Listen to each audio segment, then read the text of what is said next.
बच्चों, आज हम बताएंगे, इधर पीछे ध्यान दो, आज हम बताएंगे कि कोण किसे कहते हैं। तो जब दो रेखाएं एक उभयनिष्ठ बिंदु पर मिलती हैं, उसे हम उसके बीच की जो नाप होती है, जो माप होती है, उसको हम कहते हैं कोण। क्या कहते हैं? कोण कहते हैं।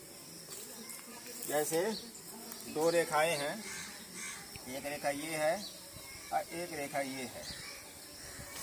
ये यहाँ पर मिली, मान के चलो बी बिंदु पर मिली, ये ए हो गई, ये बी सी, यहाँ पर मिल गई। तो ये जो नाप है, ये जो नाप है, इसको हम कहेंगे कोण। इधर वाली भी और इधर वाली भी, ये भी, इधर से भी, ऐसा नहीं कि एक ही तरफ से कोण होगा, तो उसको कहते हैं कोण। ठीक है। अच्छा, तो ये अंदर वाला कोण आंतरिक कोण हो जाएगा, बाह्य कोण हो जाएगा, ये बात अलग है। अच्छा, इसको हम बोलते हैं शीर्ष। क्या बोलते हैं? शीर्ष। और ये दोनों क्या है? रेखाएं या किरणें भी बोलते हैं। क्या कहते हैं? आप जरा समझो कि कोण कितने प्रकार के होते हैं। कोण कई प्रकार के होते हैं। यहाँ पर हम हमारे कोर्स के हिसाब से यहाँ पर बताया गया है, सुनाया, इधर ध्यान दो। पहला है शून्य कोण। शून्य कोण को क्या होता है कि जिस कोण की माप शून्य अंश हो, पवन बात नहीं, जिस कोण की माप शून्य अंश हो, उसे कहते हैं शून्य कोण। समझ में आ गई बात?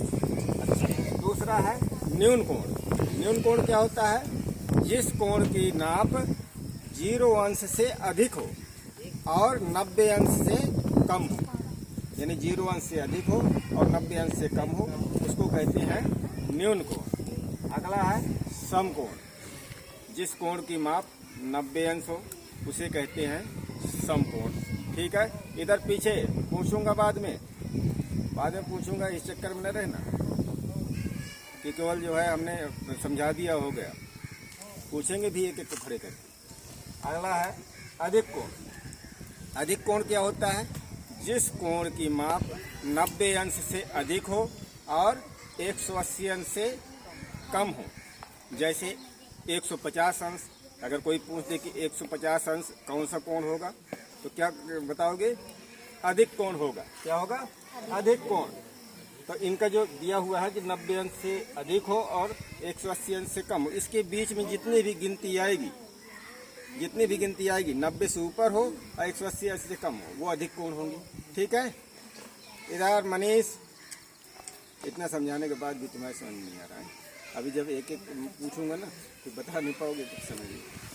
अगला है रिज कोण। रिज कोण किसे कहते हैं? जो 180 अंश का कोण होता है, उसे कहते हैं रिज कोण। 180 अंश का करेक्ट होना चाहिए, कम ज़्यादा नहीं, 180 अंश, इसी को हम कहेंगे रिज कोण कहेंगे।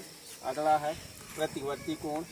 जिस कोण की माप 180 अंश से अधिक हो और 360 अंश से कम हो, उसे कहते हैं, क्या कहते हैं? प्रतिवर्ती कोण। यानी 180 से अधिक हो और 360 से कम हो। जैसे 250, 230, 235, 180 से ज़्यादा है और 360 से कम है, वो तुम्हारा कहलाएगा प्रतिवर्ती कोण। सबसे लास्ट है संपूर्ण कोण। संपूर्ण कोण कहते हैं 360 अंश, संपूर्ण कोण कहते हैं। इतनी सी बात समझ में आई सभी को? कल पूछूंगा, फिर से बता लोगे?